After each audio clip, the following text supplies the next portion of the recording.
Slave dynasty का दूसरा ruler Iltutmish, जिसने 1211 से लेकर के 1236 तक हिंदुस्तान में शासन किया, और ये कुतुबुद्दीन ऐबक का बहुत ही वफादार स्लेव था, और साथ ही साथ ये सन इन लॉ यानी कि इसका दामाद भी था।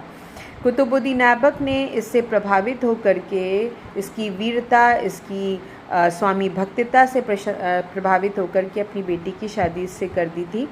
और हिंदुस्तान में कहा जाता है कि इल्तुतमिश टर्किश एम्पायर को इस हिंदुस्तान में इस्टेब्लिश करने के लिए माना जाता है, यानी कि पूरे टर्किश एम्पायर को अगर हिंदुस्तान में किसी ने कंसोलिडेट किया तो वो था इल्तुतमिश।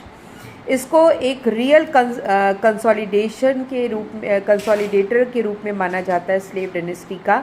इसने नोबल्स की पावर को कंट्रोल करने के लिए तुराकिन चहनगनी यानी कि क्रॉप्स ऑफ द 40 एक ऐसी पॉलिसी चलाई थी, जिसमें कि 40 सिपाहियों की ये एक पॉलिसी थी।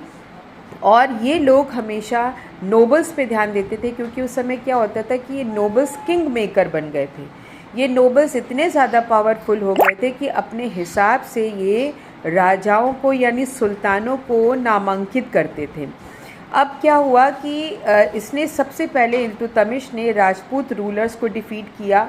इसने रणथंभौर और मंसादौर, बयाना और अजमेर, नागौर और ग्वालियर में के राजाओं को अपने अधीन किया।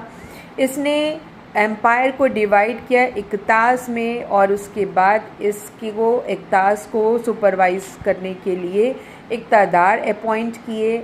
और उसके साथ ही साथ ये कुतुब मीनार को कंप्लीट कराने के लिए भी जाना जाता है, जो कि कंस्ट्रक्शन कुतुबुद्दीन ऐबक ने शुरू की थी और इल्तुतमिश ने इसको ख़त्म किया था, यानी कंप्लीट कराया था बनाने के लिए।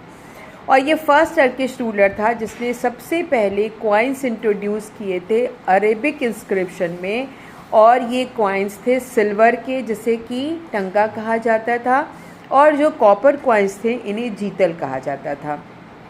इल्तुतमिश एक ग्रेटर अचीवर था।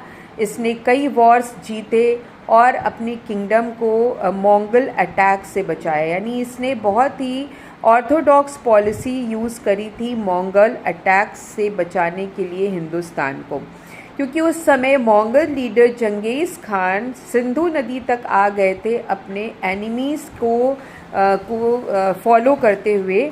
और इनके एनिमी ने जब इल्तुतमिश से हेल्प मांगी तो इल्तुतमिश ने सोचा कि अगर वो इनकी हेल्प करेगा तो वो मंगोल से दुश्मनी